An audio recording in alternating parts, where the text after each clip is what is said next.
Oh, I was drinking a dang beer, and my cat just runs up and starts lapping it out of my Oh, I don't know my bottle. Like that's what she doesn't like drink it. She just likes the flavor. You're Of like, oh. Are these it, you know? carbon fiber side guards? Is that what you're getting? Yeah. Oh, okay. I wanted to use my gift card on them. Oh, okay. Yeah, I'll get them. Sorry, I can probably do that right now. Well, no. Here's the thing. We're live, but we can't make any orders right now.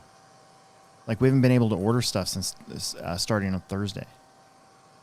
Yeah. So I'll put it in there, but I don't exactly know when it's going to get ordered. So Probably just in time for the winter series to be over. no, it'll be at least for the final round, I guess. Yeah. Yeah. Sorry. Maybe I'll see if Dan can get them. Yeah, it's. I don't know. It's fine. Just Yeah, I don't. I know we're gonna. Don't explain too much. Yeah, I won't explain too much. Why am I on Bing? Who got in here and got in? Oh, my wife did. That's Bing? right. We did our. Did you use Ask Jeeves? No, well, yeah.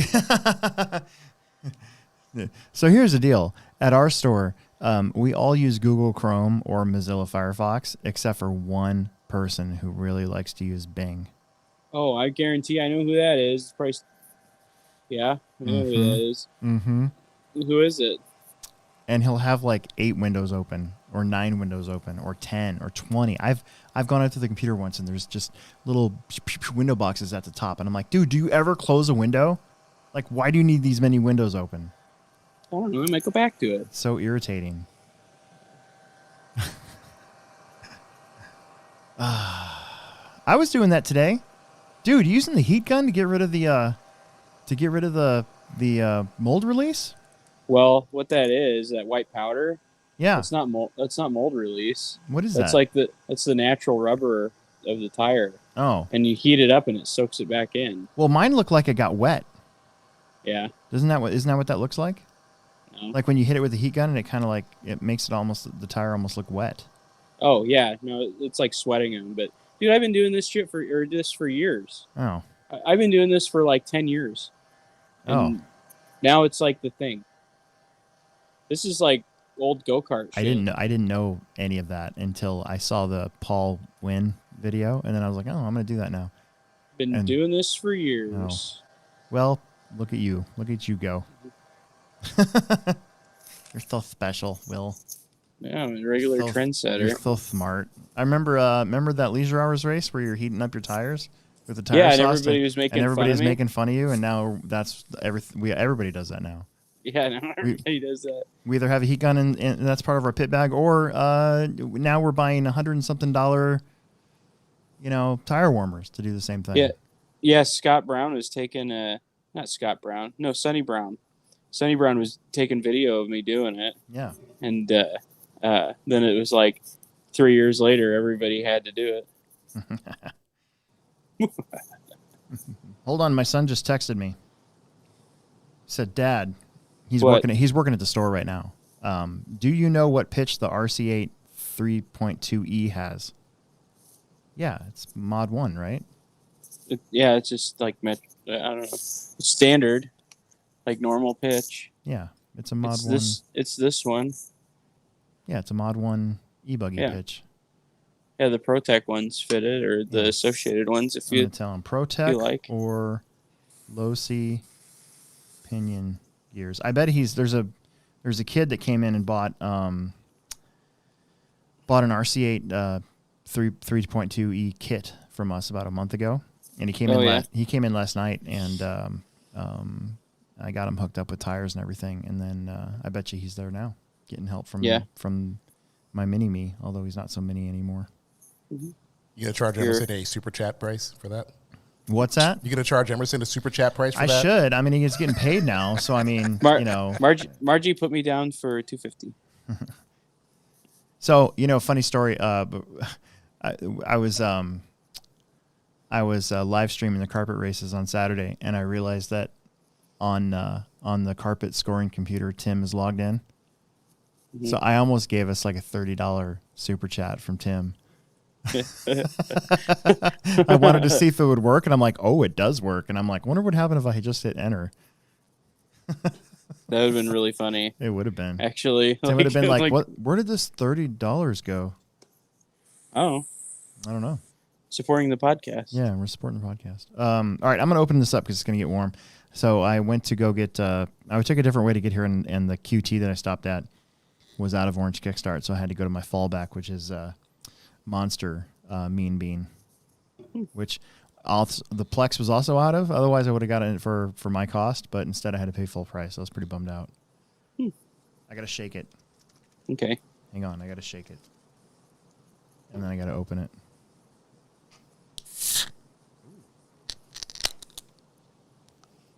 That was almost louder than a kickstart.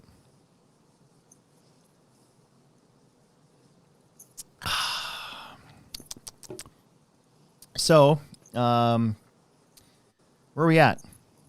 Oh, hey guys, this is Alex Sturgeon with the Hobbytown Hobbyplex, located in Omaha, Nebraska. The original Hobbyplex, as a matter of fact. And with me, as always, Will Brinton. And we're here to talk about, this week, kind of just everything Hobbyplex. There's not really much else to talk about, is there? Can't think of anything. Nope. Can't think of a thing. Not really a whole lot. I have a what's new item. Ooh, what's new? This car stand. Oh, you got one of those J Concepts metal car stands. Yeah, they're pretty cool. And it's got holes for building shocks. Yeah, I think you can even put a diff in there. But yeah, pretty neat. I got it in my tire order today, and then seems like there's something else that I got. Oh, the new formulated glue. So they have a new formula for their glue. Mm-hmm. I'm going to be gluing tires with it right now. So that's pretty cool. Yeah. I got a what's new item here actually, because we're testing out the studio, so we might be doing some unboxings and some exclusive stuff that I get beforehand, so I can make a video out of it. And we're actually thinking about doing them from this studio, just the exclusive stuff. So like if I decide, hey, this new Traxxas car has come in, I want to do an unboxing on it, I'll still probably do it in our store where I normally do them. But for some of these exclusive items, I'm actually thinking about doing it here. And since it's not a secret anymore, I have this little guy. Yeah, that's pretty cool. Yeah. Oh, yeah. Oh, that's pretty cool. It is pretty cool. It's the new Axial Jeep Gladiator SCX24, and it's got an interior, and there's a dude in there with a cowboy hat on, and it comes in beige and blue, and I actually got both of them. And I have a cowboy hat. Yep, it's got lights, and the axles are the same. The wheelbase is quite a bit longer, so the links in the back are quite a bit longer than your. See if I can get that. There we go. So I will be doing a full review on this shortly, and then we've got our crawler course at the store that I get to go take some video on.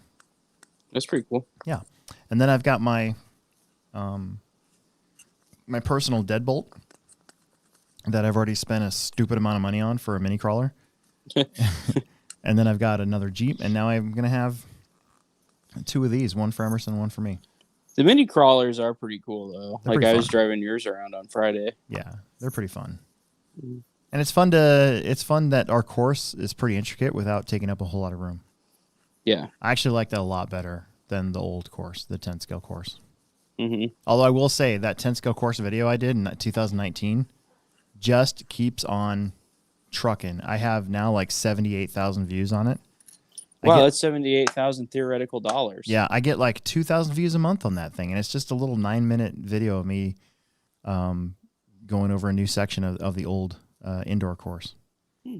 So, but yeah, this is pretty exciting, and it's got the new radio, so the V2 controller, which I actually like. It's not near as chintzy feeling as the old ones. You know, you pay $120 for an RC car, you're almost expect to get kind of a chintzy feeling radio, but this is definitely not it. So, yeah, who owns Axial now? Horizon Hobby. Does that come with Spectrum? Well, no, it's just 2.4. But yeah, it's 2.4, but it's not officially Spectrum. Remember they used to have those bind and drive cars where you could bind them to your Spectrum radio, but they came without a radio. Yeah, remember that? They used to have the bind and fly. It's like little micro airplanes and helicopters, and then they had the bind and drive. Well, they still 24th scale cars. Well, they still do bind and fly, but they've kind of gotten away from the whole bind and drive thing. They either come as a roller or ready to run now. Yeah. So that'd be neat if they had that with Spectrum technology. Yeah. That is pretty interesting though, because Emerson and I tried to link our DX3 to this, and it didn't work. So yeah. But I'm excited. I'm excited to get this thing charged up and go give it a try. And then, like I said, we're probably gonna do videos, the exclusive. What is that called? Influencer. We're gonna do the influencer videos here. Social media influencing videos. We're gonna do those here. So that'd be cool. Yeah, that's why I'm wearing my Hobbytown shirt. See? Oh yeah, you gotta have that. It says Hobbytown, not Hobbytown or Hobbyplex. Doesn't. Yeah. Gotta maintain the appearance, you know. The original Hobbyplex. I want to get a button-up shirt for me in the store that with a collar. I've always wanted that, like a black button-up collar, nice cool collar looking thing with Hobbyplex, Hobbytown Hobbyplex right here, and then underneath of it, the original. That'd be cool. Was it often imitated, never duplicated? Yeah. Ben Huffstetler, one of our Patreon members, actually. Oh, hey, Ben. He just posted killing the dirt track right now at the Hobbyplex. I'm actually going there tonight. So you know how last week I changed part of the track? Yeah. And we raced it on Friday. Well, I'm changing another part of the track tonight for the Techno Series. I was getting some messages to see like what changed on the track, and it's like, oh, yeah, part of it. We have a bigger jump, put it that way. Mm-hmm. I'm going to try to clean up the landing a little bit more. Yeah. I think I'm going to make the landing, because right now it's like a tabletop landing into a regular jump landing. I think I'm going to cut into that and just make it a longer landing the whole way. Mm-hmm. Less crashing that way, I think. Yeah. So. I only had one mistake on it in qualifying last Friday. Yeah? I had to check up on it and roll the whole thing. But that was it. So you know the how main I was tripling it. Yeah, the main you destroyed everybody. We'll get to that here in a minute. Oh yeah. You know how I was saying how my servo was broke?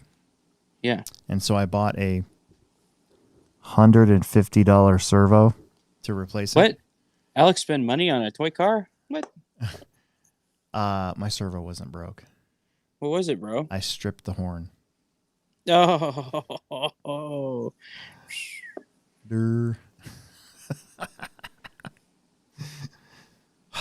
So now I have an extra servo. So it would have been funny if you were like trying to get like a warranted servo from someone, and you were like complaining about it, and then found out that it was just the horn. Yeah. And then the people at the servo company were like, "Man, that guy, like they have a podcast and they complain about you." Yeah, clearly, this guy's not an engineer.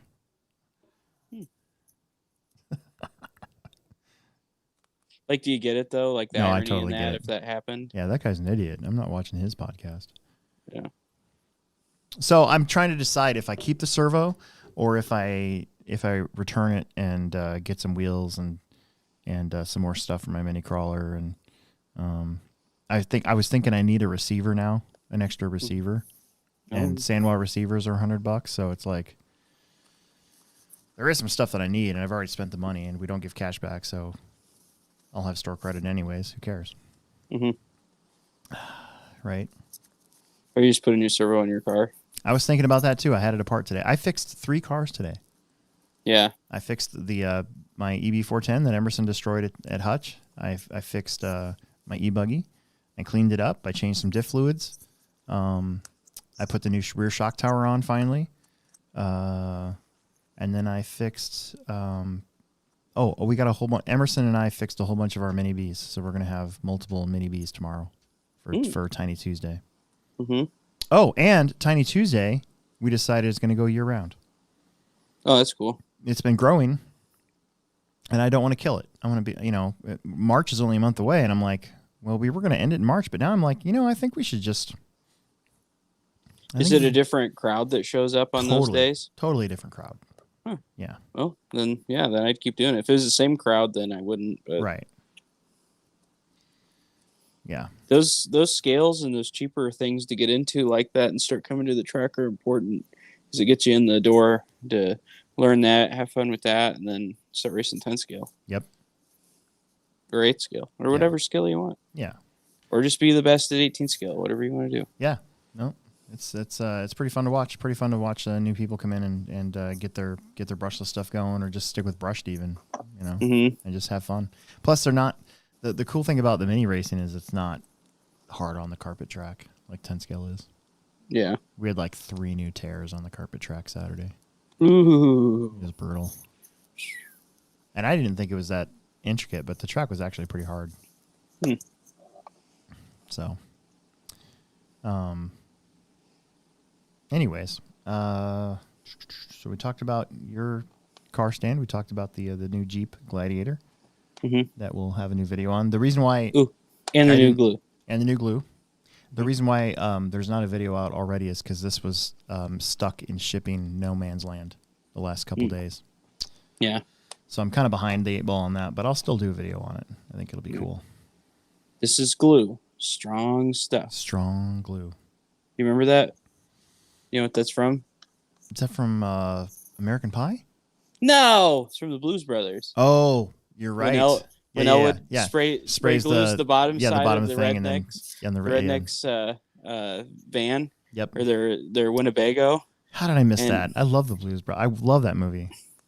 Yeah, and he looks at Jake and he goes, "This is glue, strong stuff." Yeah. Man, I'm dumb. I knew that. I totally knew that.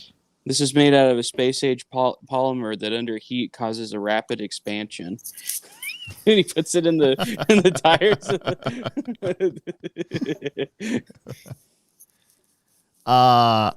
Okay. Before we get going too much, we had a really good weekend of racing in general this weekend.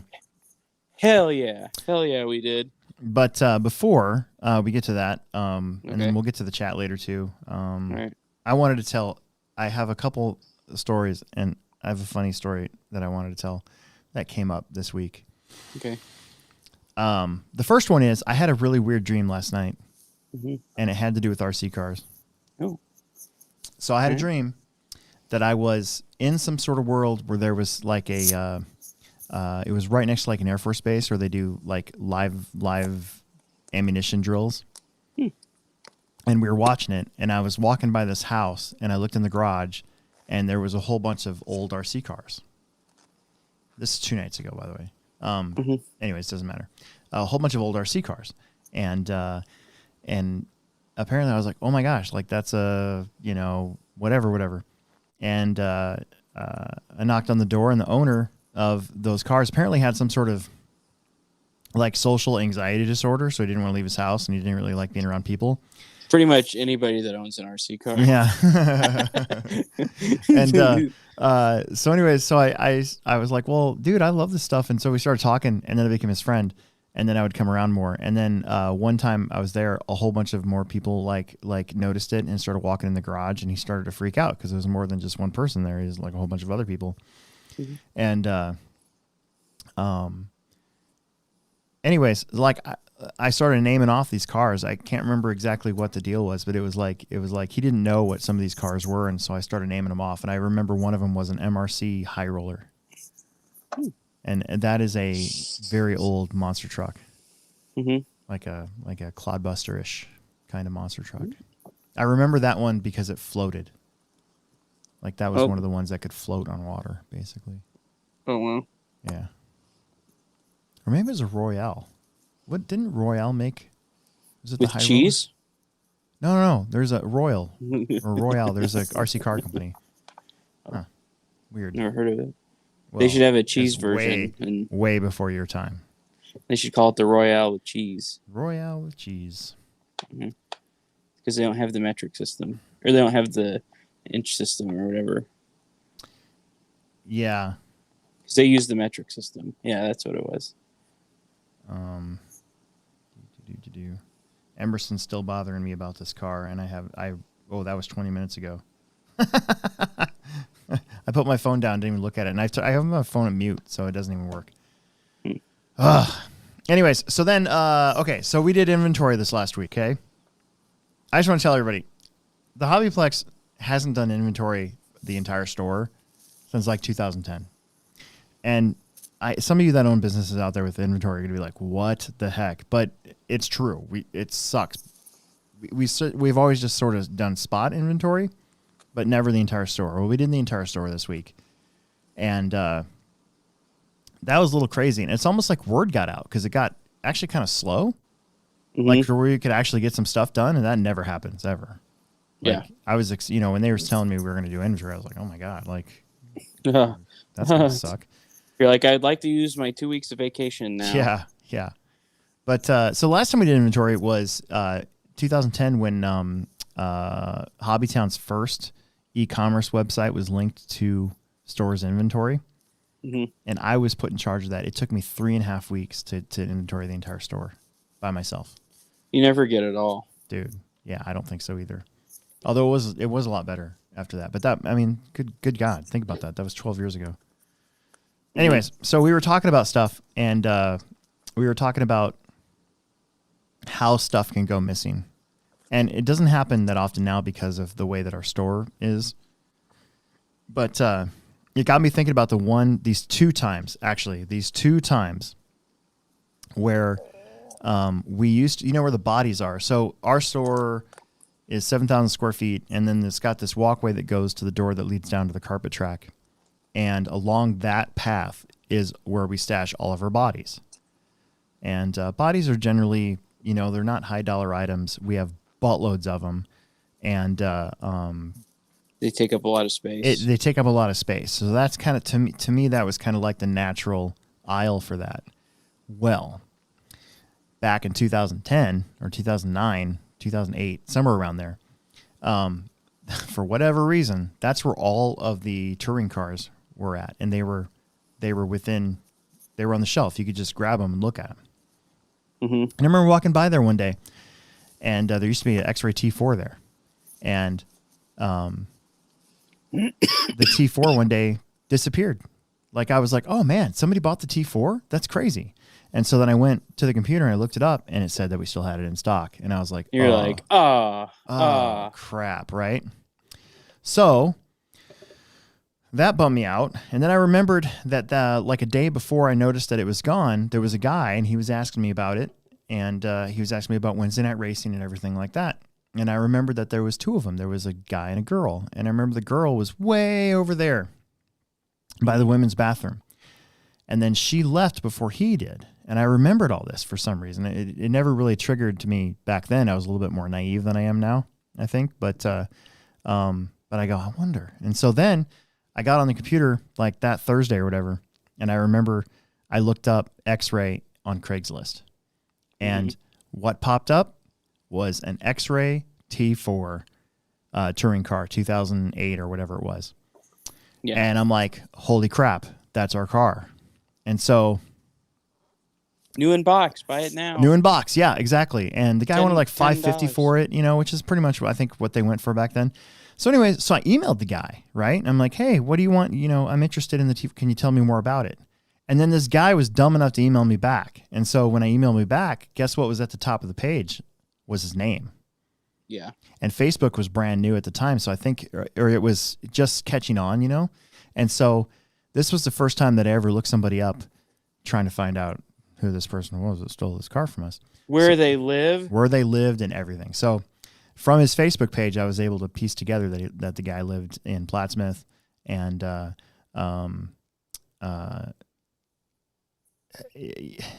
knew his name and all that stuff. I don't even remember what it was, to be honest with you now, and I'm kind of, but the punchline of the story is coming up. But anyways, so I remember I called the Plattsmouth Sheriff's Department. I explained to him what happened. He's like, well, there's not really a whole lot we can do about it. I mean, we can go over there and ask for the car, but I mean, if he doesn't want to give it up, we don't really have any proof or anything like that. I'm like, let's not do that. And so the guy must have figured it out who I was, because immediately the Craigslist thing was gone the next day. And I'm like, oh, gosh darn it. So then I looked on eBay, and guess what comes up on eBay from Plattsmouth, Nebraska is this T4. And so he's got a buy it now price, a ridiculously low buy it now price of like $300, right? Like too good to be true buy it now price. And I was thinking to myself, do I just buy it? Do I just click buy it now so that I basically tie this guy up for a little while we try to figure all this out? And of course, before I made my decision, somebody had bought it. Mm. And so I went on RC Tech. RCTech.net is an old, well, it's still used to this day, but I hate going there because it takes forever and the ads are ridiculous and all everybody does is yell at each other on there now. But they Sounds always like when it was new. Yeah, I guess they always got on there and yelled at each other, didn't they? So I went on there and I posted in the on-road thing because I thought to myself, all right, if somebody's looking for an X-Ray T4, they probably race. They probably go to the RC Tech because at the time that was where everybody went to get their information from instead of Facebook. Yeah. Mm-hmm. So I put a post on the on-road page. I said, hey, eBay listing, do not buy, or something like that. And I get a private message from this guy, and he gives me his phone number. And he said, "Hey man, I bought this from this dude. What do you want me to do?" And I'm like, when you get it, can you do me just take a picture of it for me and see if our tag's on it still anywhere or whatever. And by that time, the detective had already talked to me. I remember it was Martin Luther King weekend, or birthday weekend when this happened too, because the cops basically didn't. I filed a report like that Friday or Thursday night. And I didn't have a detective talk to me until like the next Tuesday. Yeah. Because it was Martin Luther King's birthday weekend or whatever. Mm-hmm. Oh, so anyways, so I had him contact her and all this other stuff. They brought in like a lineup. She talked to the guy. The guy said that his girlfriend stole it. So he basically just came out and said that his girlfriend stole it. Well, his girlfriend denied that she stole it. She said that she bought it online. So there's a whole bunch of these mixed messages and stuff like that. So, so in the end, they didn't prosecute because I had a hard time picking her out in a lineup because I only got like a little, she was way over there and I only got like a little snippet of it. So I had a hard time picking her out in the lineup. And then the Douglas County District Attorney decided, she said she couldn't. I actually have the letter still. It's in the office where she made 3 key points, and one of them basically, to sum it all up, said that because I had done all the work to locate this guy, that I was tainted already and couldn't be used properly as a witness.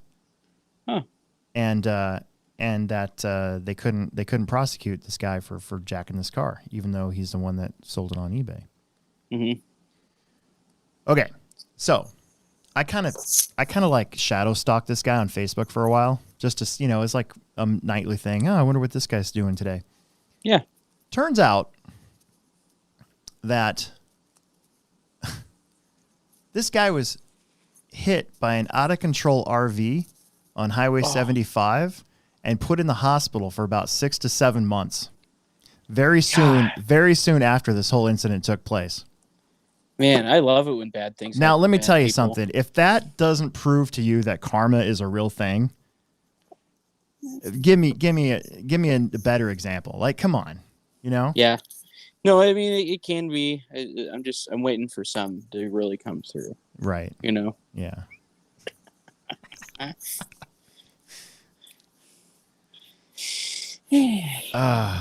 Yeah. Oh, Trevor, come on, dude. You're not supposed to. Shh. Trevor, quiet. Look at this. I'm going to delete this. You're killing me. Trevor just do what I think he did. Yeah, he did. Trevor. Come on, bro. I just blocked him. So. Yeah. That's good. How would you do that? Come on, man. Anyways, so we were doing inventory and that came up and I was like, man, that's a really funny story because yeah, that's pretty crazy. So then, I remember too, and that was when I first brought up cameras, was because I was like, dude, we got to have cameras. The sheriffs need a picture of these people when they do this, and they can't just rely on us because of this reason. So then, not like a month or two after that, another car got stolen from that area over there, and it was a Team Associated RC10 L3, like an oval car. Yeah. And here's the deal. if you're looking to steal an RC car Yeah. from a facility, may I suggest not picking cars that can really only be ran at one track in like a 600 to 700 mile radius. Yeah, that or I'd at least like get a ready to run. Yeah, get it ready to run or something. But an RC10 L3 at the time, we were the only carpet oval track outside of Kansas City, Missouri, Yeah. for like,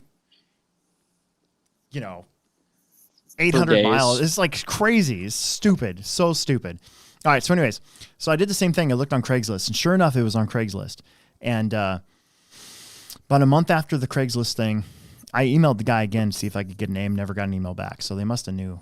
Maybe they knew who I was, or maybe they just didn't care. Anyways, this kid walks in like a month later, and he's got this car. And he walks in and goes, "Hey, man, do you guys buy brand new vehicles?" And I was like, "Let me see that." And so I took it from him. So I made sure that I had it. And I go, "Wow, this is really cool." I said, and I go, "Is this the same car that was stolen from here and then put on Craigslist about a month ago?" And the kid's like, "What? No, not at all. No way. No, not a chance. I totally bought this with real money." Yeah, I got this from my dad. My dad's sponsored by Team Associated. That's what he said. My dad's sponsored by Team Associated. Blah, blah, blah. And I was like, "Your dad's sponsored by Team Associated?" I go, "Who's your dad?" And at the time when he told me, I was like, no, but I don't know. I mean, maybe. I don't know. There was a group that, I can't remember what they called themselves, but there was a group that used to come in and they'd go to all these. Over the Wall gang? No. The Over the Wall gang was the Norfolk RC track. Oh, sorry, these guys would go to like Monster Jam shows and do tricks and stuff. Was it I know like Chris Kringle? That guy's name was actually Chris Kringle. Right, like Monster Squad or Monster. Yeah, like Hanson and like all the like they'd go to like Monster Jam events and run their vehicles in the parking lot. And the lead guy, I can't remember his name now. I can't remember the guy. That's who it was. Yeah. Like the guy I just said, sorry. I think that's his name. I remember his name being Chris, or that what I said it was. So anyways, so I was like, okay, well, a tiny little bit of doubt came in my head, and I was like, wait a minute, when did you say you got this? And he said, I got it for Christmas last year, or something like that. Mm-hmm. And I go, okay, hold on one second. So I went into our computer, and I brought up the part number, and I saw that it was added to our system in July. Mm-hmm. And I was like, oh, that's weird. And like, I remember this is the first time that I ever used my dad voice at somebody at like a non-customer, just like a douche canoe inside the store. But I was like, I go, that's funny, because this didn't come out until July. And I like yelled at him, and then he's like, man, you guys can keep it. And then he ran out the door. It was one of the best moments before Cameron dropped that dude on his face. Yeah, that was stealing from us. Before that, it was one of the best moments ever, because I got the car back. I was so happy. Mm-hmm. Probably smelled like cigarettes. Probably, and stuff. Yeah. Probably had chew all over it, like rubbed on it. Probably had like somebody spilled their lime Ricky on it. Anyways, I thought those two stories were really funny, and I had actually forgotten about them. So I thought Mark Borgatti was there. He's like, you should tell that on the podcast. I was like, okay, I'll try to squeeze it in there somewhere. So there you go. Another shoplifting story. Did you see the Scott Brown's place in Tacoma has been broken into like 6 times in the last month? No, that's sad. Apparently, like. He's had an Enterprise rental truck smashed through his door, because it's basically it's basically a building like ours, except that it doesn't have the concrete. So if you ever wanted to know, the Hobbyplex was built from the ground up to be the Hobbyplex, and one of the things that our owner wanted to have was basically to be a fortress. So that's why the bricks are up to like 8 feet, so that something like this doesn't really happen. But basically, the guy these two guys backed up an Enterprise rental truck up to We'll get you there. Smashed through it, and just loaded up a bunch of stuff and then left before the cops got there. And then like he had like another guy come in and run out with a brand new fire team that's not even been out yet. So if somebody's out there on Marketplace or whatever trying to sell a fire team, it's probably that guy.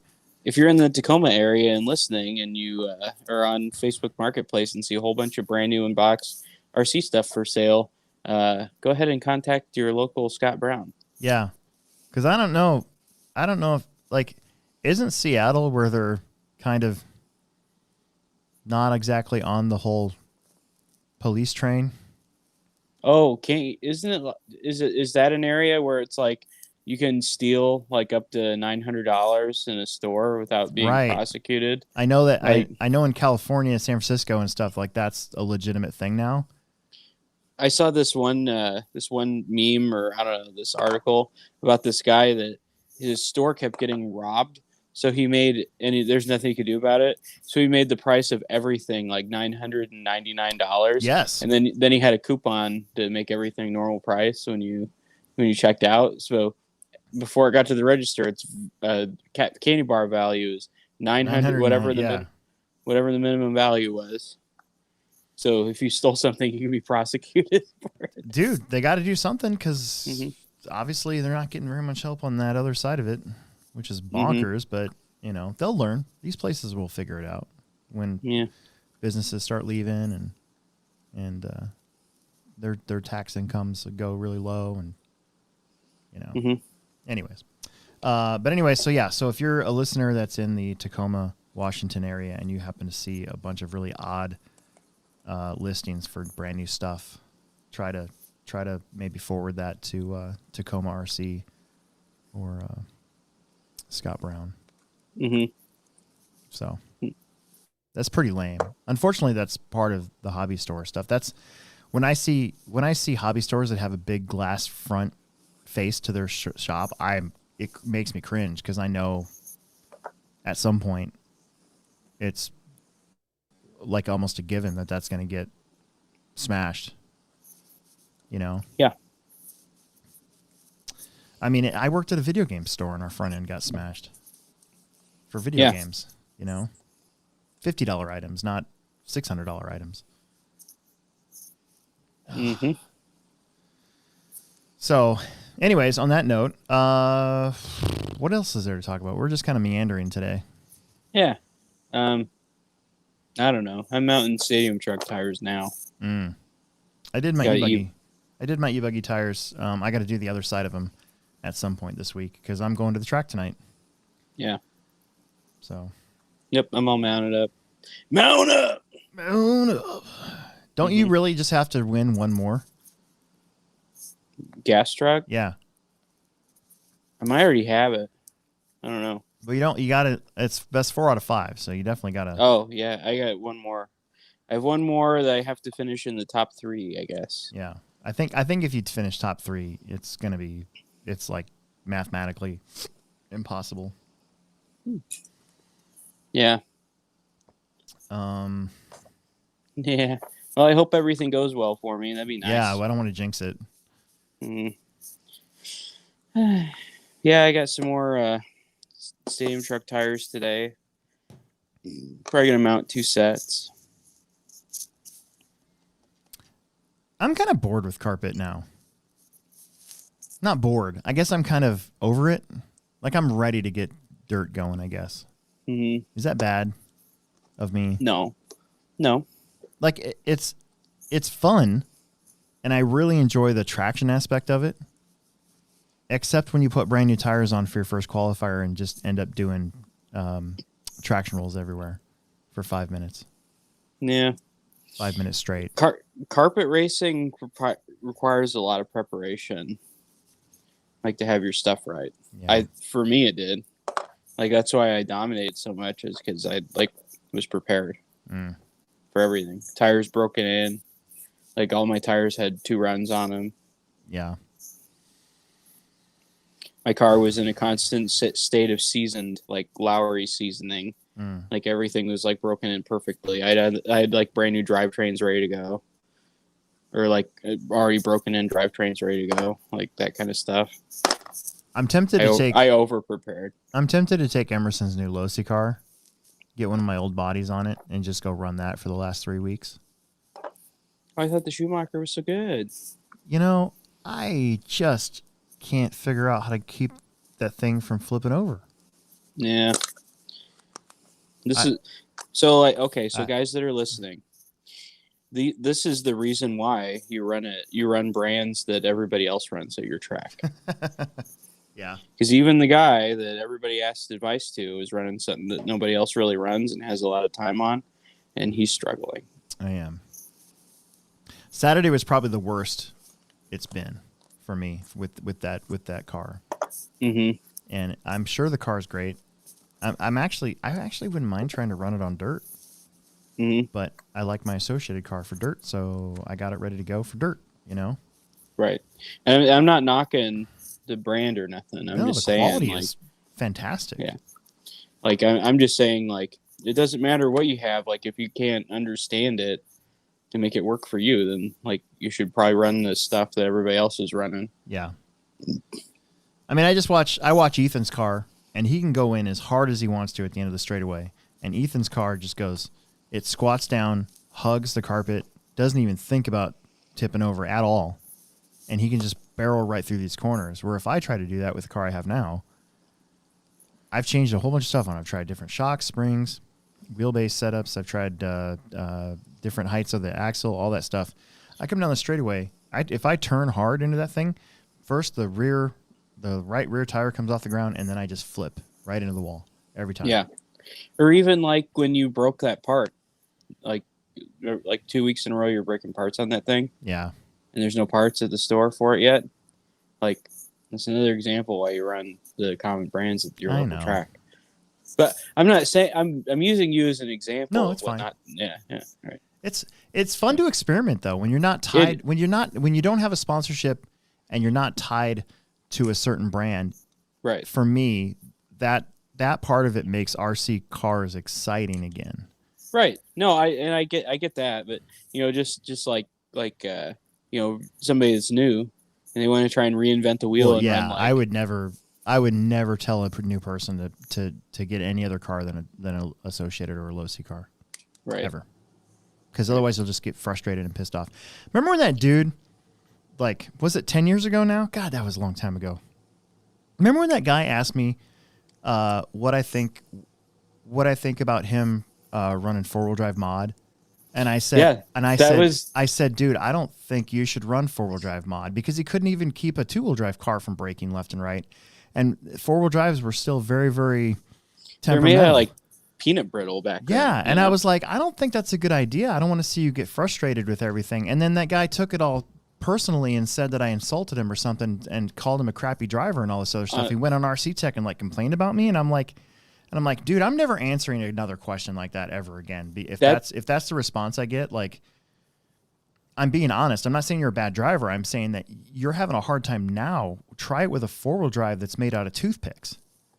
Yeah, that was the guy that accused me of like trolling him. Remember that? Yeah. On RC Tech, and he said he looked like at my IP address and said it was me.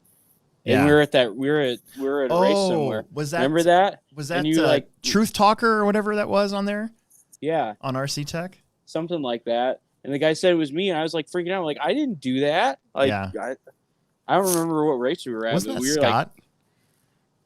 Or Andy? No. Not Andy LaChance. Andy Crossan? No. Maybe Andy Crossan.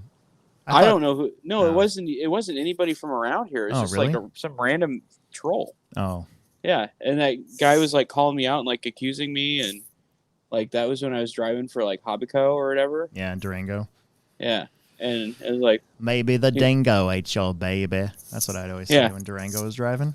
And that was really funny. Yeah, and he like said he was going to contact Hobbyco and all this other stuff. I remember that. Yeah, I remember that. Yeah, I was like, it wasn't even me, dude. Yeah. Good times. Mm-hmm. I'm glad we don't have that sort of internet drama, and just the culture at the track is so much more different. Like I've said for many weeks, months now, it's just totally different. Yeah, it's better now for most stuff. Nick Nuthouse is on here, gave us a $5 super chat. He noticed that there was 40 in the chat. Oh, there were 40 online at least. Yeah, put me down for 250. Yeah. So yeah, I agree. That's awesome. Mm-hmm. There's some good questions in the chat. We'll get to. I want to get to the results real quick, and then we'll take a we'll do the results and we'll do a pivot break, and then we'll get to the chat, and then we'll be through everything. Okay. Okay. So let's see. Going back, I want to go all the way back to the beginning of the week. I'm not going to do results for everything, but I just want to show. Tiny Tuesday had 16 entries, which we've had a little bit more than that. We've had like 20 something at times, but we usually have 4 heats, like 1 heat of stock or brushed, 1 heat of brushed or brushless mini T, and then 2 heats of brushless mini B. It's been a lot of fun. Yeah. And Emerson's been making the track, so the track's like got split lanes and half jumps and all this crazy stuff to it. That's pretty cool. He's having fun. Yeah, it's kind of fun. Mm-hmm. Then we had 26 entries for Hobbyplex Wednesday on-road. Mm. Now, I will say that on-road on Wednesdays has kind of struggled this season to just maintain that even. I mean, there's been Wednesdays in the past that we've had 40 entries, but it's been a struggle. Mm-hmm. But then Family Friday off-road, out of nowhere, we ended up with 71 entries. The thing says 69, but that's because I took 2 out when I made the mains. Oh. But nice, 69 entries. But we had 71, 53 people. We almost had 40 Plex speckers. We had 36 Plex speckers again for Family Friday off-road this week. Oh, wow. So I told him, I said, if we get 40 next week, we're going to... not next week, but the week after the Techno Series, I'll buy pizza next time. Oh, really? Yeah. So mark your calendars for February 11th. If we get 40 or more Plexers, I'll buy pizza. For drivers only. Drivers only. Yeah. Yeah. Not. I hate that when you get pizza and that like I don't even get any because everybody like feeds their whole family. God. Well, you think about all the times that I've asked for free pizza, so I figured I better give back a little bit, you know. Yeah, you're just you're paying for your pizza in advance. Yeah. You're trading pizza for pizza. Yeah. So what kind of pizza are you gonna get? Well, I'll probably just get Domino's because it's $5.99, and then we'll get some pepperoni and some sausage and some hamburger, and then I'll get maybe 1 chicken pizza for me. Give me a thin crust. Thin crust Domino's is really good. Yeah, it is. Okay, so let's go to Friday night results, shall we? Yeah, sure, we should. Yeah. All right, Plex Spec, A-Main. Yeah, Nevin Sneathen and Trevor Moss had a great battle for the win in that one. Trevor TQ'd, Nevin qualified second, ended up taking the win, and Trevor finished second.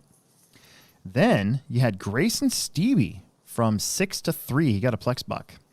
Oh, wow. And I think that's the first time he's driven on dirt in a while, since maybe even the Summer Series. Yeah. Ariana Smith from the 5 to the 4, and she had a shot at third a few times, and they were just going back and forth for crashes. It was pretty funny to watch them race. Ryan Nemec, he pretty much raced all weekend, finished 5th. Nick Rustermeyer was 6th. Mason Hardesty was 7th, and Roger A. Nemec was 8th. They had a really good time. Let's see.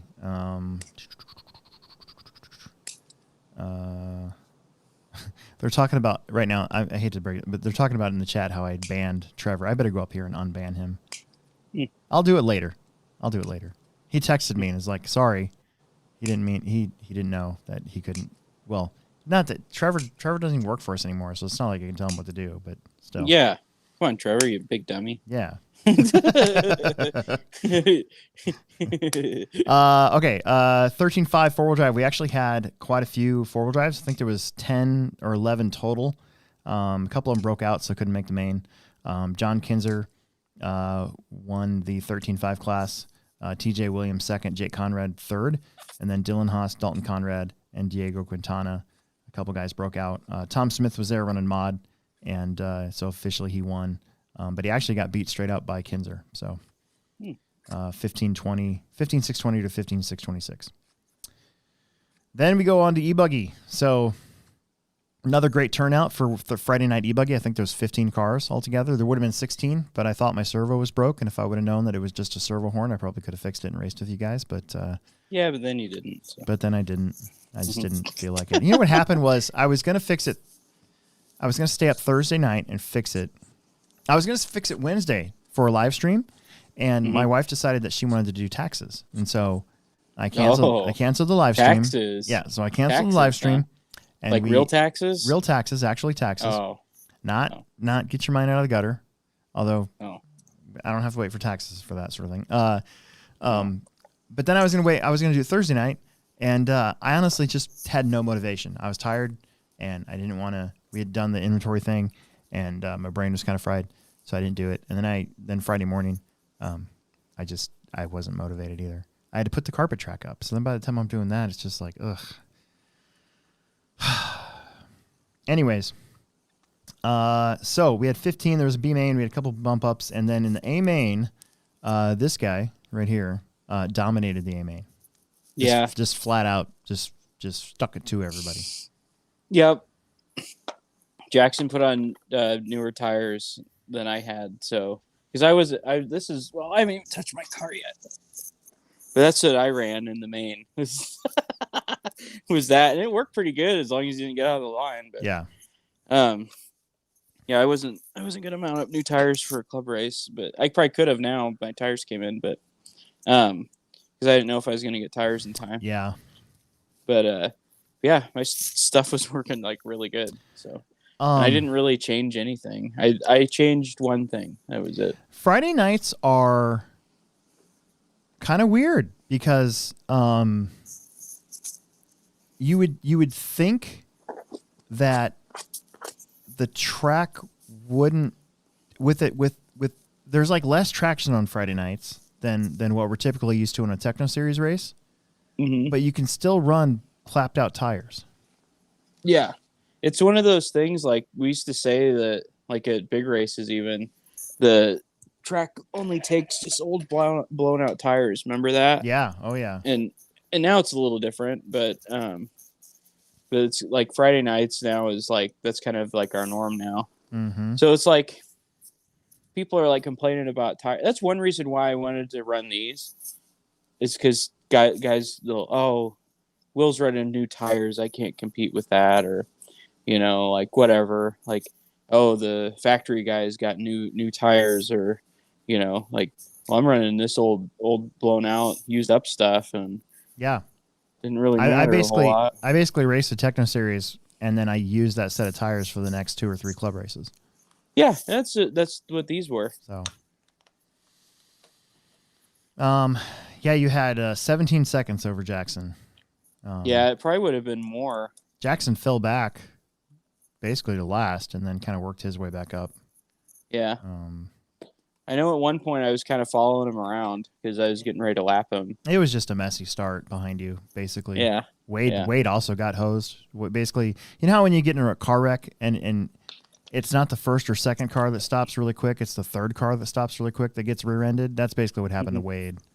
Yeah. He basically got turned around and sent to the back basically by the first corner. So.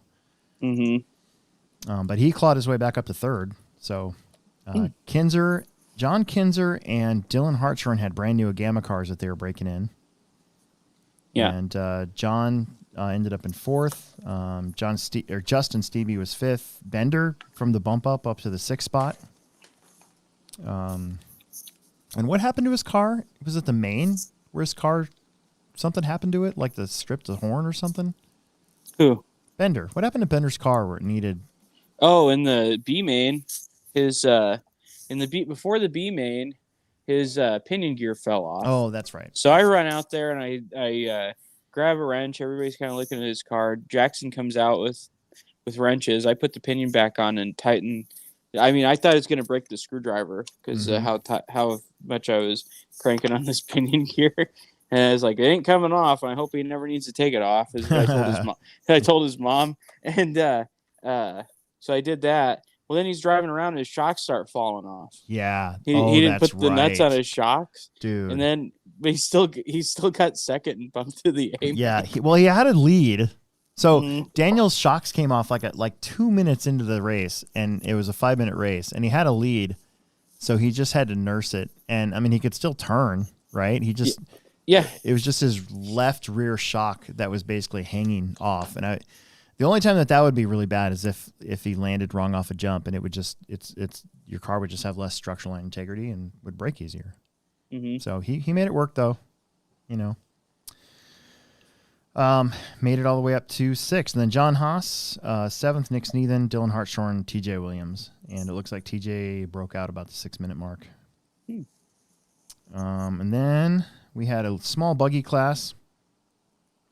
Diego Quintana, TJ Williams, Alex Eichler, Dalton Conrad were the ones in that one. Jackson didn't race the last 2, and Tommy also didn't race his last one. To be honest with you, 2-wheel drive is really hard right now on that track. It's set up as an 8-scale track. So 2-wheel drive is just difficult, you know. But these guys are still doing it on Friday nights. You know, they're coming out every Friday. So, but, you know, that's why we do the big track change in April to make it a 10-scale track. Yeah. And all this practice they're getting is going to pay off. And then mini truggy, we had a really good turnout of mini truggy again. And John Haas took the win. Logan Prismanis was second by 0.5 of a second. That's pretty crazy. I know John's been practicing a lot. Logan's truck's pretty good. They had a lap over Steve Wall, Chet Irwin, Nick Sneathen, Dylan Haas, and then TJ didn't run, and Nick had to leave. It was getting kind of late, so got the kiddos with them. I was going to run mini truggy because Emerson left his truck there, but for whatever reason, the receiver we have in his truck won't bind to my radio now. So that's why I think I need to get a new receiver, a new Sanwa receiver, just so I have a good, because the one that we have in his truck is an aftermarket one, like a knockoff. So, right. So good Friday night. I mean, it was really good. I was teaching Logan how to run the races. So eventually he's going to take over for me, kind of where Trevor was at for Friday nights. So I don't have to spend, if we get good turnouts, I don't have to spend all night there Friday and then come right back Saturday morning every week. So, and he ran round 2 and it went without a hitch. He did really good. He just has to learn, he's got to, like I said, the hardest part about being a race director is when somebody misses a lap, how to recognize that. And to know how to fix that. Or when somebody's transponder is different, how to very quickly fix that, how to manage the handout transponders with all the Plex speckers. That's why we had 4 heats of 8 instead of like 3 heats of 11 or 10, because, that can get kind of crazy. Right.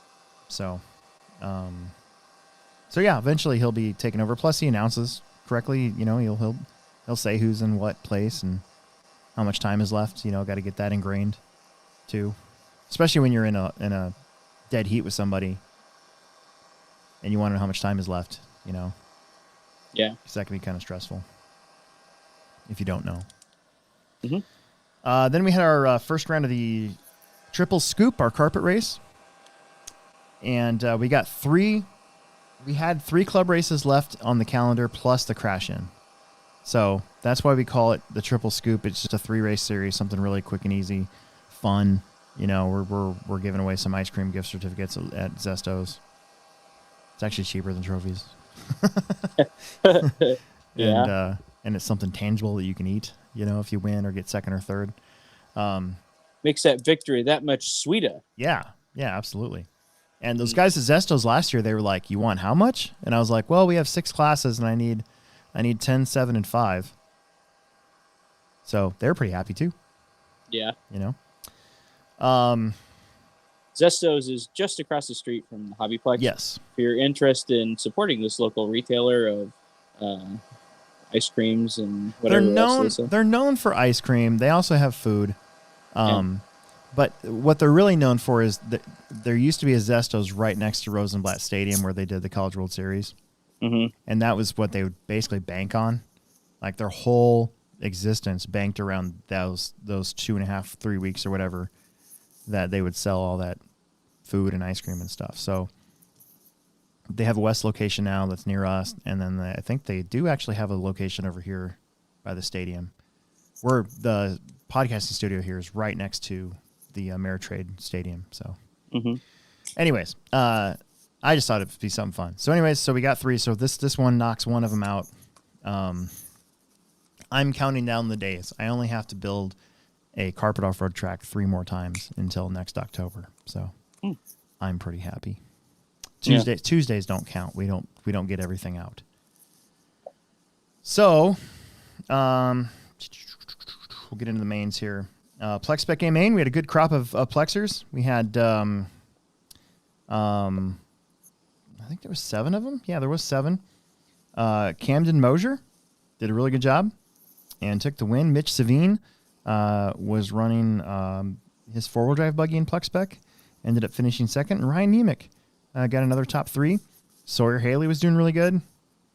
Got 15 laps in 5 minutes. Isabella McMullen, they were having a battle back there for 4th. Jamison Conrad finished 6th. And then Parker Lenners, I think his car broke in warm-up. I think is what happened. Bummer. Oh, no, wait. He was running a...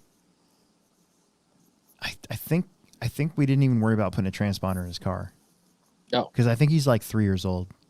Okay. So he probably did a few laps, but at that point it was too late to worry about it. So, yeah, I think he's like 3. It's pretty awesome. Yeah. Then we had a couple stadium trucks. When I mean a couple, I mean 2. Andrew and TJ. Oh, really? Yeah. Andrew got the win. TJ finished second. Andrew, his truck looks cool, man. He's got a neat paint job. It's very distinct. It's kind of a pink and yellow kind of thing, and it's colors that nobody has in the same sequence. So yeah, they remind me of Zach Enenburn's bodies. Oh yeah, a little bit. I remember that. Mm-hmm. That being said, hey, if you're out there, there's 32 people watching right now. I'm actually actively looking for a Team Associated T6.2. If I have to, I'll buy a new one. The store has them in stock. I want to race mod truck at the truck series. Yeah, with Alex Vanderbeek and whoever. But anyways, so I put it out there that if anybody's interested in giving the Schumacher a shot and has a truck they're not using, I would be more than happy to trade everything I own with that car over and trade it for a T62. That car's $414 new. A T62 is $359 new, and it's been only raced 8 times.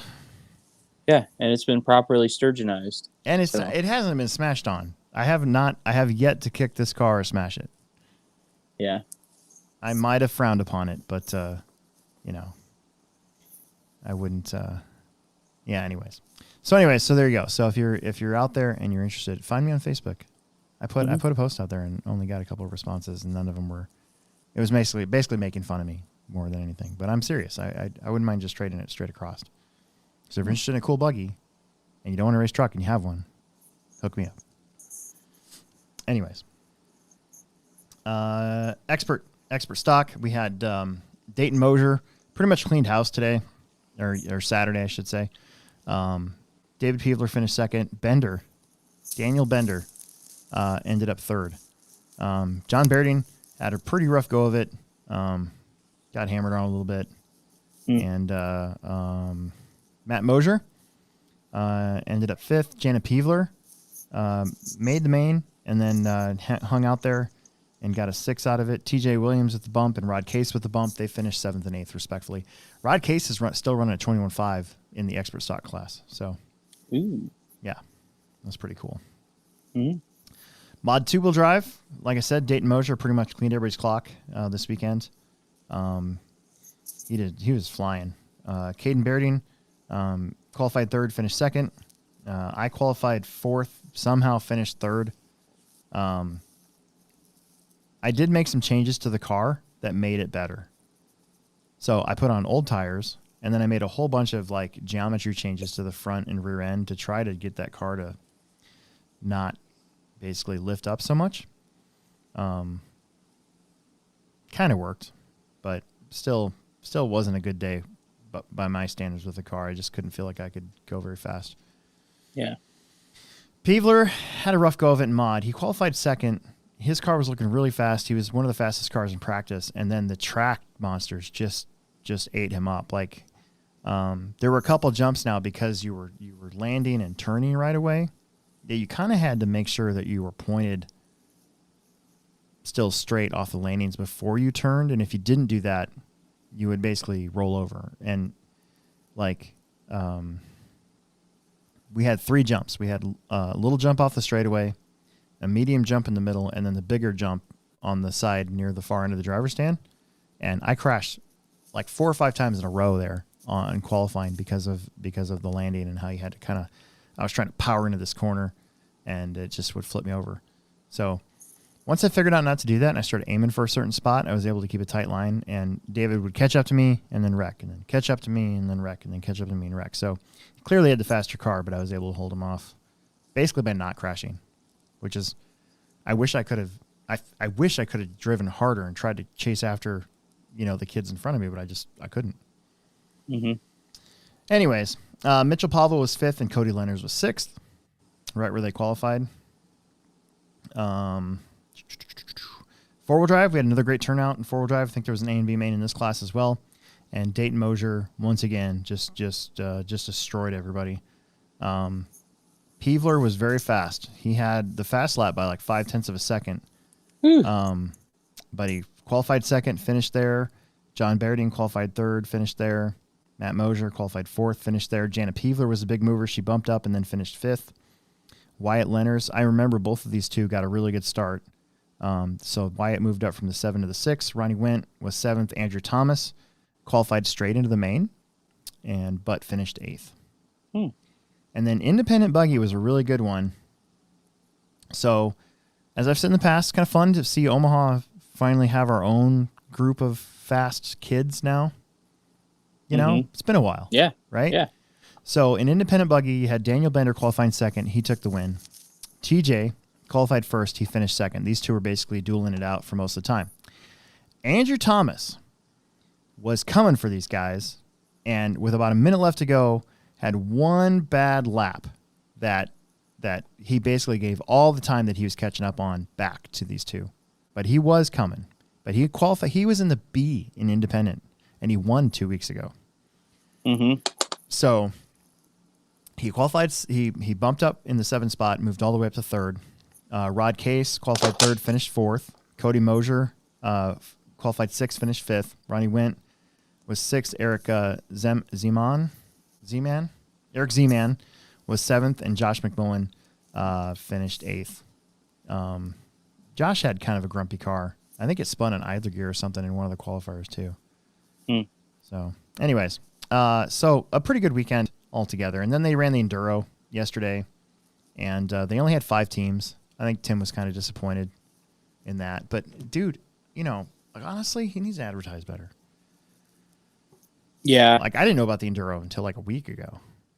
Like, Yeah, I kind of knew about it, but I didn't see anything about it, I was going to say that too, because I didn't either. Yeah. I didn't know about it until I was running the races, and it was like, hey, Will, do you want to be on a team? I was like, yeah, maybe. When is it? Then it's like nobody. I didn't hear anything, and then they had it. I was like, oh, okay. Yeah. Yep. But anyways, we're gonna get into it. They'll do it again next week, same time. It's always the end of January. Mm-hmm. And in the past, I've done like those build and enduro things where they build a TTO2 or whatever and then race. They didn't do that this time. Yeah.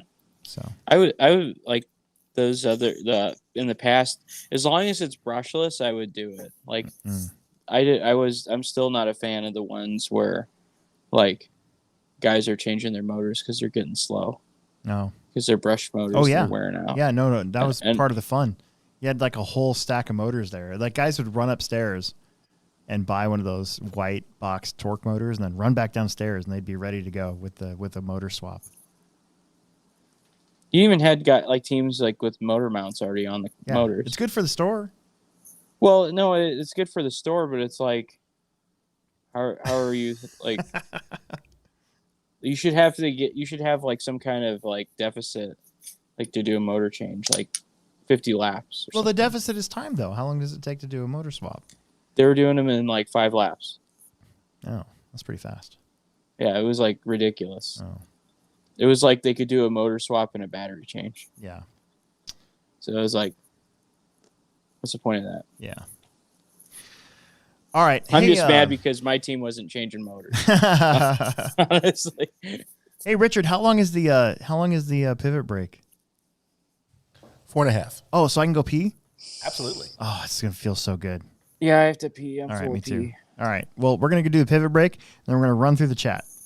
Okay. Then we'll get out of here because I got to go take Emerson home, and then I got to turn around and go right back to the track. So, All right, you ready? Yep. Let's time me. Here we go.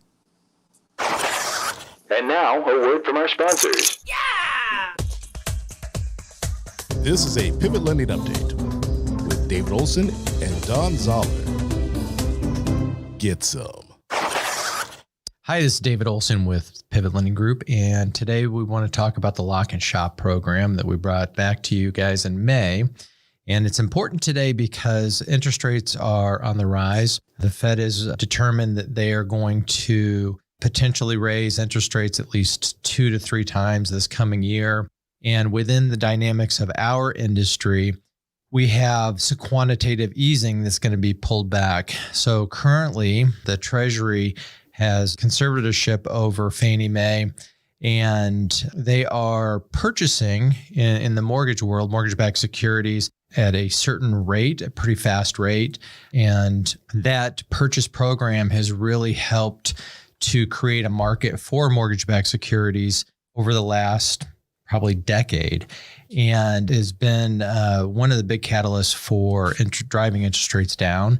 And it's been announced that not only are they looking to raise interest rates, they're looking to pull back on the purchasing of mortgages, which means that it will be more driven, rates will be driven by the private sector. And inevitably, that means the rate of return that a private investor is going to want over the government right now is going to be substantially higher. In addition to the quantitative easing being restricted or being pulled back, we also have inflation. And so inflation now, decade over decade, we're seeing inflation move out of that transitory conversation and actually hit the kitchen table economics as far as gas, bread, butter. And with inflation comes higher interest rates, higher returns on everything across the financial industry. So between the inflationary environment, the quantitative easing environment, and then the rates in conjunction with the inflation, we're going to be in a different world altogether as far as rates this time next year. So why am I talking about the Shop and Lock program? It allows you to lock in as we see rates moving up dramatically month over month this coming year and even into 2023. You're going to have the ability for $500 to come into our office, complete an application, get pre-approved, and then lock your interest rate, even without finding a home yet. And you'll have 60 days, so 2 months to find a home. Once you find a home, you have 30 days to close on that home. So for $500, we're going to basically give you 90 days to secure that interest rate.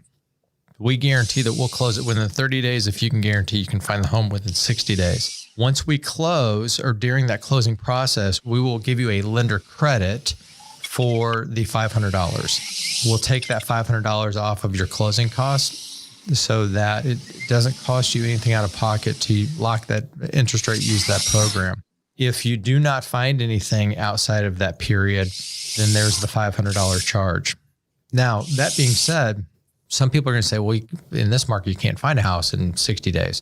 You'll be surprised how many houses, what the inventory starts to look like here over the next 12 months. With the rates going up, the purchasing power is going to go down, and you're going to see people that are sliding outside of those debt ratio parameters or just not qualifying within a higher rate environment. And so, there are going to be fewer buyers, and that's going to allow you more time to look at the inventory that's out there. So the positive of the higher rate environment and all the things we're talking about, as well as the shop and lock program, does benefit the folks out there that have been out of the market and unable to find anything or put cash down to be that cash buyer. So we're excited to see the opportunities will be growing for that sector of the consumer market here in 2022.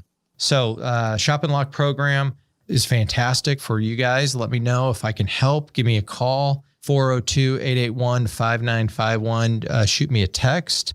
Just make sure that you put your name on there and the best way to reach you, whether it's via text or email. And we'll talk to you guys soon. David Olson, NMLS 16099. Don Zoller, NMLS 277589. Pivot Lending, NMLS 109995. We return you now to your regularly scheduled program. So I have a picture up in my Facebook right now. That's Why? no, it's my what is that? The profile picture. It's of me and Finn, my big fat cat. Mm-hmm. I think what people don't realize is that I'm actually on the toilet in that picture. Oh, sweet. I'm pooping, holding my cat.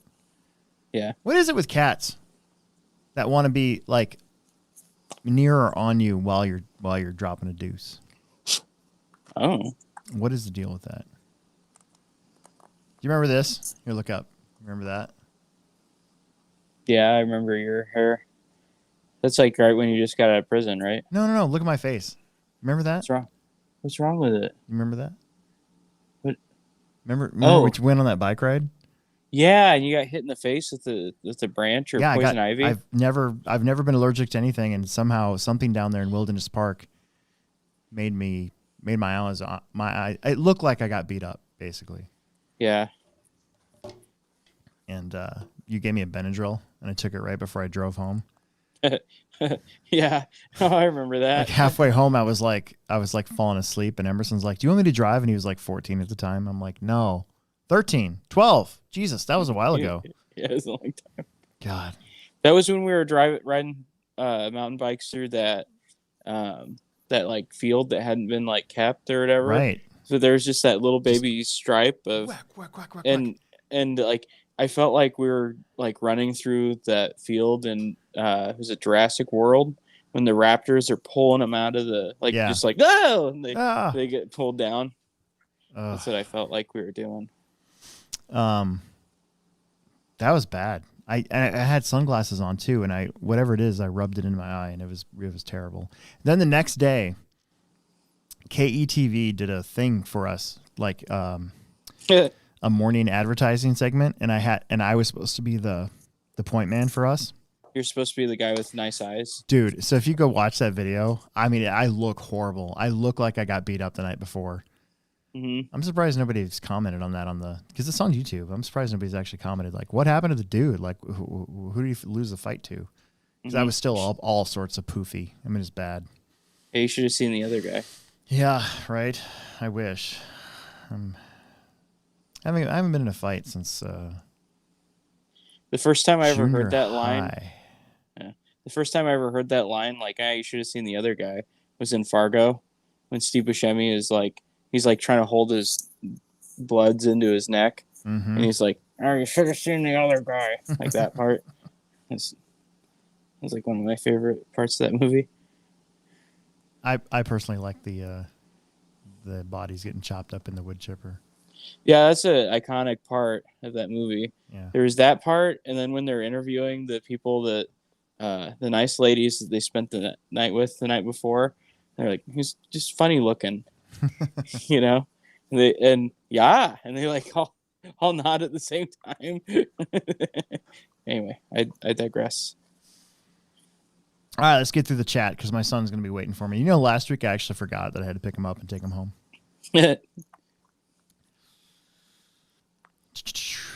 We've had Daniel Explosions, Peter Renault, Jackson Anderson, Travis Clancy, John Haas, Margie, Jason Haley, Lance Murray, Nick Nuthouse, Ben Huffstetler, all these guys checking in.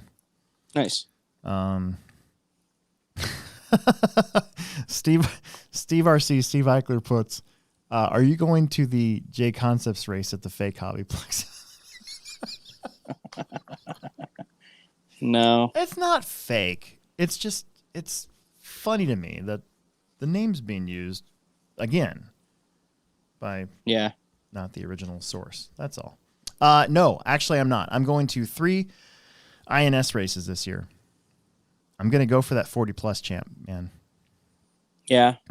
I should probably go to more than just the one at our track. I was going to go to that race in Florida, but I don't think I can get the time off for it. So I'm doing Virginia, ours, and then Hobby Action. They're spread out enough, so it'll be. So the Virginia one is a week after our ProTech race, so I'm going to take my vacation right after our ProTech race is over. And Tom Smith and I are driving there with his in his truck. So if you want to come, all right. I'm sure there's room. Yeah. So, they're using green compound ellipses. Oh yeah, at that Virginia track. Yeah, or silvers, I guess, if the track meets certain conditions, is what I read. Okay. So, green and silver it is. Yep, and then ours is in July. Mm-hmm. And then that'll leave me enough time to save money and go to Hobby Action in December. Yeah, I'd like to go to the one in Virginia. I think it'd be cool, dude. Virginia red clays. I went to the tilt yard a couple of years in a row, and it's it's an outdoor, so it's not exactly the same, but basically that clay will never come off your car, your shoes, the wheels. If it gets wet, that clay will never come off the wheels on your real car. Yeah, ever. Okay. So. I think that would be a more doable race for me rather than trying to fly to Florida to race gas truck. Right.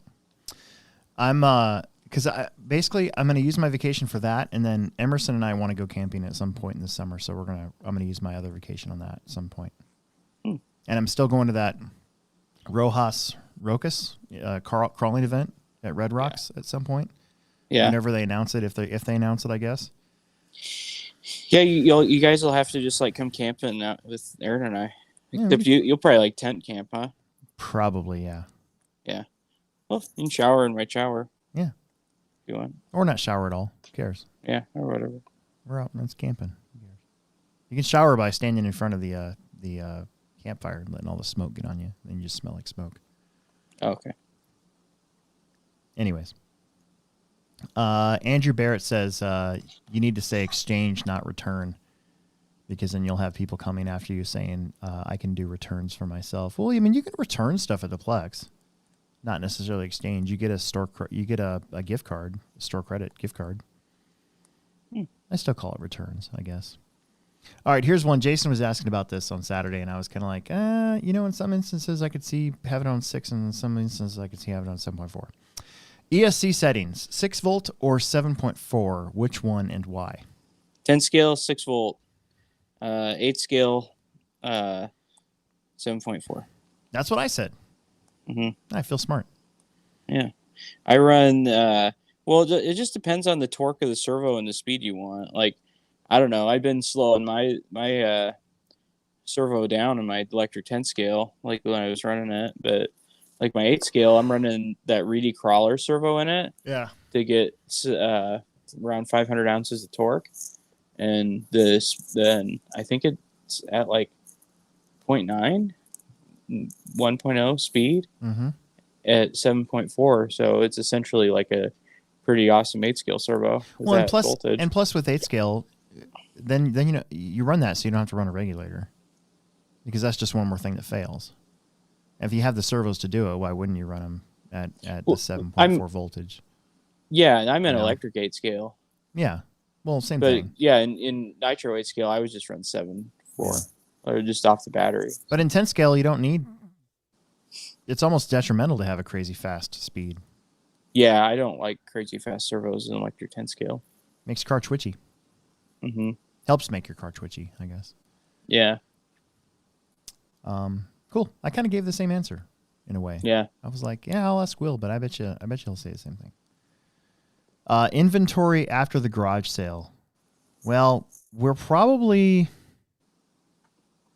Yeah, so the garage sale and the purge kind of happens just because we had so much really old stuff. Mm-hmm. So that was just a way for us to make some space and get rid of that. I think we're gonna possibly look at putting our pits back the way they were down there now. So we'll see what happens. That'll be cool. Let's see. Logan was on here spamming us with grilled cheeses. So Logan has a little entrepreneurial thing going. He's making grilled cheese sandwiches for people at the track for $1. And I told him he should charge $2 because they're so good. So there you go. Trevor, message retracted. Good job. Let's see. Jason Haley, we were talking about the stolen fire team from Tacoma. Oh, yeah. That sounds like a fire team promo. Did the car shoot the perp?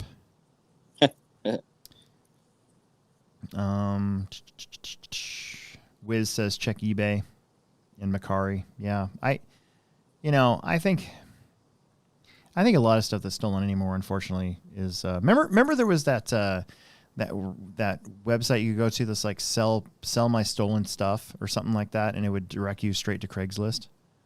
No.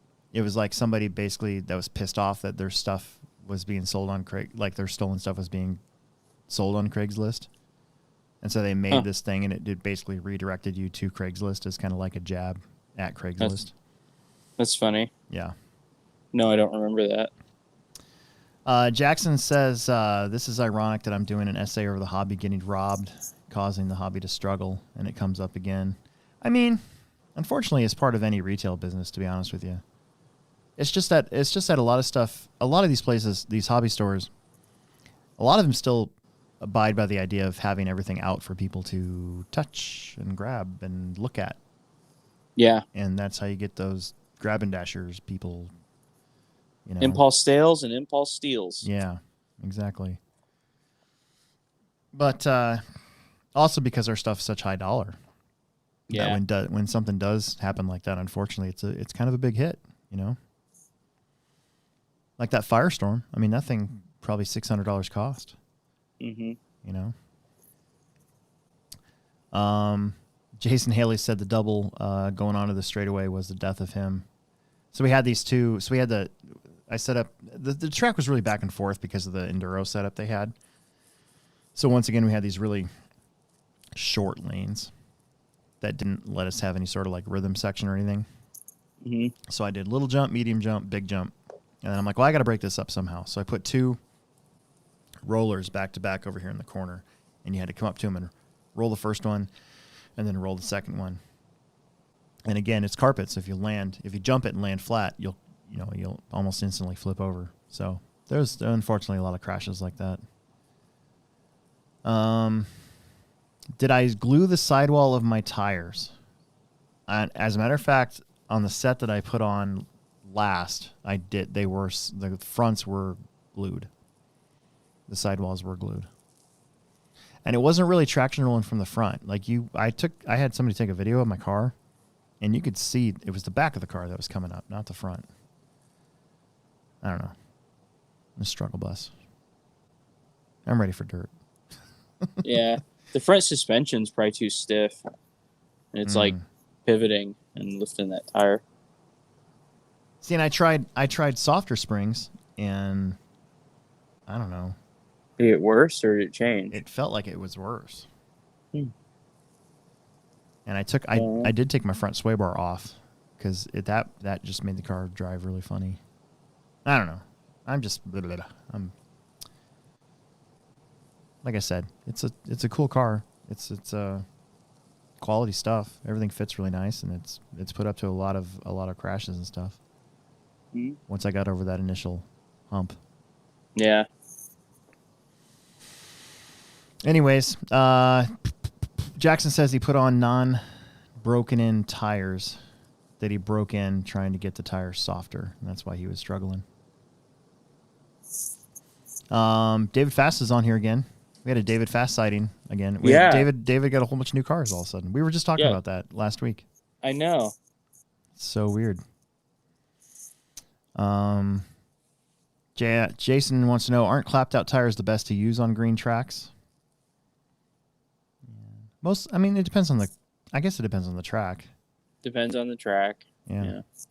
We've gotten some places where wet new track takes treads, and then when it goes dry and kind of dusty, it takes slicks. And we've been places it's the opposite. Yeah. Beach RC, you wanted basically new silvers on a lot when I was there. This last race at Hutch, my Summer Series tires were dialed. They were kind of in between. They were ghosted, I guess you could call them. But they still had a lot of tread on the very outside of the tire. But the middle was completely slicked off. Naturally, too, not by hand. But on our track, clapped out tires have always been kind of the hot ticket. I don't know. That one time I drove to the A, I drove myself right into the A at the INS race. Was it 2015? 14. Where I'd led for like a lap. I was running the same set of just destroyed greens. That was the last time we ever ran green tires. Yeah. Green compound. This was like that year, I remember. The next year, we were all in golds. John Haas says Logan is 100% class act. Stopped when he hit me, and we raced out the last lap. That's right. They did tangle up. I remember that now. Jackson Anderson says Logan does need a little bit more emotion in his voice, but he's also new and doing really good so far. See, now I've been accused of being too loud. Oh, really? Before, especially when there's like last lap shit and you're just getting super excited. But I can't be any more loud than Scotty. I mean, Scotty's pretty loud when things are exciting. I mean, whatever. We each have our own style, I guess. Yeah. Andy Barrett said there's one Zestos in Florence. I forgot about that one. And one by the Plex. They were owned by different people than the one at Rosenblatt. He knows the owners of the Florence and the one next to the Plex. So I guess, I wonder. I didn't know that. I had no idea. I think they're all privately owned. Yeah, must be. Because I know the ones in Lincoln are owned by different people. Oh, yeah. David said, did you say Pro 20? Pro 20 could be fun. Yeah. But it's just getting people to do it. I'd run Pro 20 at the truck series. I wonder, could we combine electric and gas truck into a Pro 20 class? No, electric will be faster. Yeah, that's true. Okay. Jason says, just pull one of the trucks out of your cave. I don't have a truck. I shouldn't have sold my truck last year, to be honest with you. But it was a T-Point 6.1 anyways. Peter Renault, should I drill out my T62 chassis to use the B63 servo mount? Is that a thing? Yeah. You could do that. You just have to be really careful to get the holes in the right place, though, right? No, you take where the plastic pieces are, like the little ears that you screw the servo to already. Yeah. You just drill straight through those holes. Oh. And then through the chassis, and then you take the rails off, zip the edges off, and then countersink the screws on the backside. I think you drill it with a 16th inch drill bit. There you go. Yeah, it's pretty easy. I don't know what you said, because clearly I'm not an engineer. I have no idea what you just said. I just understood countersunk. That's it. Yeah. No, I got it. That makes sense. Yeah. TJ and Daniel are both running 21.5s in the 17.5 class. Yeah, I kind of figured there was quite a few of you guys that are running the slower motor. Nick Nuthouse says he's got a T3 that he could easily persuade to get rid of if I wanted. I actually do need a T3 for my collection. Because I have a T2 and I have a T4, but I don't have a T3. That's one of the cars that I'm missing. I'm missing a B2 and a T3, and I'd have the associated line nailed, basically, up until the B5 stuff. But I'm not really concerned about that. Let's see. John Haas says that his wife forgot Dylan at wrestling practice last week. That's pretty funny. Steve Wall says, Will, don't you usually eat during the podcast? My sister says she wants to come hang out by the fire pit. David dropped a little shower emoji. That's pretty funny. Thomas the Tank Engine says, hey guys, anyone have any idea if TLR will drop a new 22 5.0 anytime soon? And I don't think so. I actually do kind of have some inside information, at least for the first quarter, and there's nothing coming out there. I think I know that they were working on a new front end, and that's about all I know, but I don't have a time frame. Yeah. TLR has always been kind of weird about having a car come out every couple of years. You know, it used to be every 2 years, and then I think with COVID and the manufacturing issues going on still to this day, I don't think we're going to see a whole lot of new stuff on the 10 scale side of things until that figures itself out. Yeah. It's just the raw materials. You got to make all that new tooling, and then you got to have the material to make the arms and to make the plastic and to make the metal. I don't see a lot of new stuff coming out on that side of things from any brand. Do you? I haven't heard of anything. Not that I know of. I don't really hear a whole lot about that stuff. But. Yeah. Hold on, we got a super chat. Ooh. Oh, Peter Renault just dropped a $5 super chat with a thumbs up. So just appreciate the answer. Margie put me down for $2.50. It's Canadian $5, so it's actually like $4. Yeah, it's like $40. Yeah, I think it's like $4.40 or something like that. I can't remember. Anyways,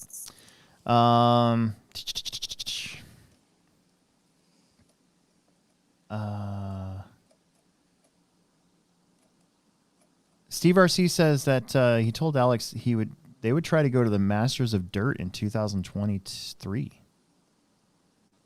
So Eichler and his kiddo looking for a big big race to go to. Okay, that's pretty cool. Steve RC, impulse buy. That's me on the rig there. Dang Chargers needed one. Looked at it. Came home with me. That's me on the register there. Oh, I did see him today. I forgot about that. David Fast says, "Don't call it a comeback." Oh yeah, we haven't. Shasao. God, what's his first name? Oh God, I'm having a super brain fart. Says excited for the weekend. David Fast says, "I was gonna say you're not louder than Scotty." That's funny.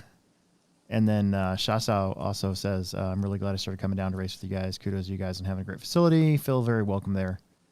That's pretty cool. I can't remember his first name. Gosh darn it. I feel like a giant chode. Lucas. I knew that. Thank you. It was on the tip of my tongue. Okay. That gets us through the chat. That gets us to 8:11. I think we need to bail because I got to go pick up my kid. Okay. So, anyways. So, yeah. So, it's fun having you on again, as always. Oh, yeah. Yeah. Super I hope fun. everybody else enjoys it. What was our max amount of people listening? I don't know. I'll find out because it doesn't tell me until after this is closed. And I can look at the results, but I did see 40 at one time. So it might have been 40. I bet you it was like 41 or something like that. That's pretty cool. We haven't had that many. I don't know what's different about tonight other than, I think since we had so many Plex Bike people or so many people on Friday night. Yeah. They want to hear their name, Hear that. They probably, a whole bunch of people probably thought we were going to be talking about something tonight too, but we still can't talk about it. Oh, yeah. Yep. One more for you. This is for you.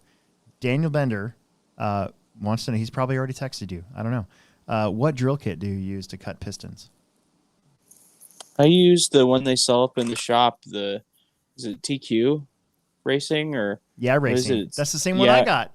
Look at Yeah, you the go. racing one. Yep. Yeah, it comes with the pin vise. pin vise, and they're a little hard to read. I was gonna take these to work and laser engrave them a little bigger so they're easier to read. But well, and it's like the engraving doesn't match on all of them, so I was gonna match them up. But well, I'm I can read it. Oh, this one does. I just started at 2.0 and count my way backwards until I get to 1.6 or 1.7 or 1.8. So yeah. So, okay. But yeah, this is the one I use. I don't know. I mean, there's probably a billion of them out there. Yeah. I used to have just a bunch of random drill bits in a container, and I have to measure them all every time. I had some Racer's Edge ones, and I've lost a couple of them, and I've broken off a couple of them. And the racing ones there, so far, I haven't broken any because that usually happens to me. I think they're carbide. They're pretty tough. They're also, I like how the ends are big, so they go in the pin vise really, really well. You know, you can't like get them just slightly off center. They're nice and straight. Yeah. No, this is one of the better drill sets out there. Yeah. So. Yeah, there was also a comment about my hair on here that I must have skipped, but the question was, should we take a community poll for me to cut my hair? And I will tell you, nobody's cutting my hair. Don't do it. It's like my brand. There's a Crosby, Stills, Nash and Young song that's like I cut my hair or something like that. Yeah. I can't remember what it's called. But.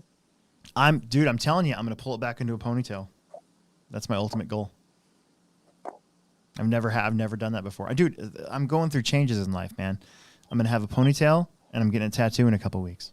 Yeah, you're gonna look like Steven Seagal with a tattoo. I know. It's gonna be great. Thomas the Tank Engine did say, Steve, do you know something about the 2.0? I can guarantee Steve Wall does not know anything about a new 5.0 coming about. He was just